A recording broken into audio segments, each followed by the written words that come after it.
اللہ رب العزت فرماتے ہیں یہاں پر کہ کافر لوگ خواہ وہ اہل کتاب میں سے ہوں یا مشرکین میں سے، یعنی کہ کافر چاہے وہ اہل کتاب میں سے ہو یا مشرکین میں سے ہو، یہ پسند نہیں کرتے تھے کہ تمہارے پروردگار کی طرف سے کوئی بھلائی تم پر نازل ہو،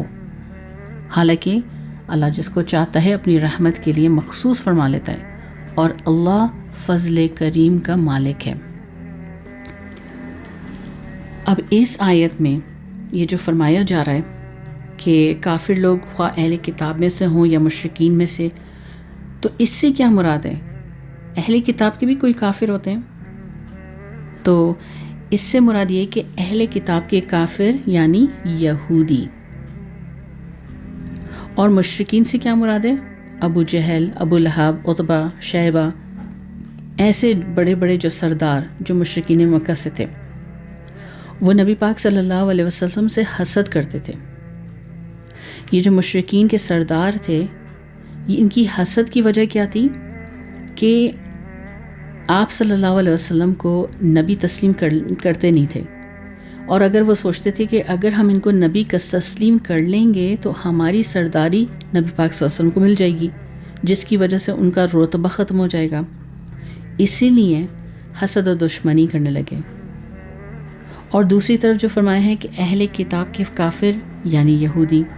جو امید لگائے بیٹھے ہوئے تھے کہ نبی آخری زمان جو ہیں وہ بنی اسرائیل میں سے آئیں گے، لیکن ہمارے نبی، ہمارے آخری نبی، یہ تو بنی اسماعیل کے قریش قبیلے میں سے آئے، تو وہ حسد کی آگ میں جلنے لگے، لہٰذا انہوں نے آپ صلی اللہ علیہ وسلم کو اللہ تعالیٰ کا آخری نبی تسلیم کرنے سے انکار کر دیا۔ اور ظاہر سی بات ہے کہ کوئی بھی نبی پاک صلی اللہ علیہ وسلم کی اگر ذات کو ان کو آخری نبی ماننے سے اگر انکار کرے گا تو وہ کافر ہوگا، چاہے وہ کسی بھی آسمانی سے کتاب سے کیوں نہ تعلق رکھتا ہو، تو وہ کافر ہو جائے گا۔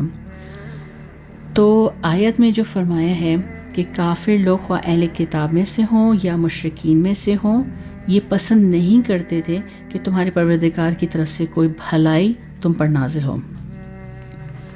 تو جواب میں اللہ تبارک و تعالیٰ نے ارشاد فرمایا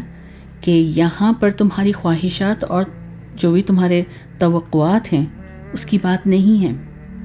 بلکہ واللہ یختص برحمتہ من یشاء واللہ ذو الفضل العظیم، کہ اللہ تعالیٰ جس کو چاہتا ہے اپنی رحمت کے لیے خاص فرماتا ہے،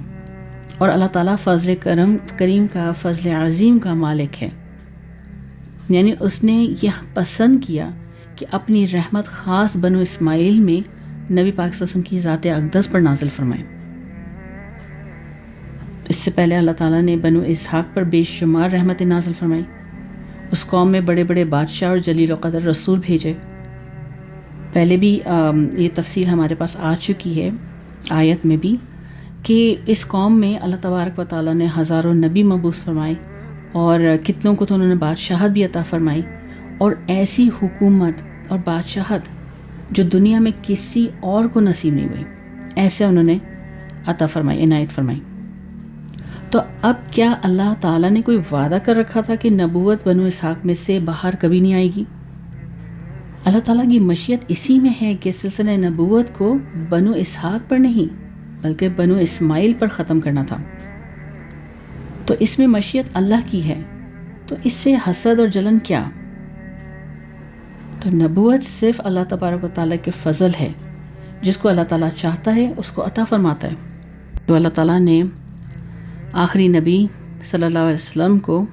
بنو اسماعیل میں سے انہی پر ختم فرما دی ہے۔ آپ صلی اللہ علیہ وسلم کے بعد کسی کو نبوت ملنے کا سوال ہی پیدا نہیں ہوتا۔ واللہ ذو الفضل العظیم، اور اللہ تعالیٰ بڑے فضل والا ہے۔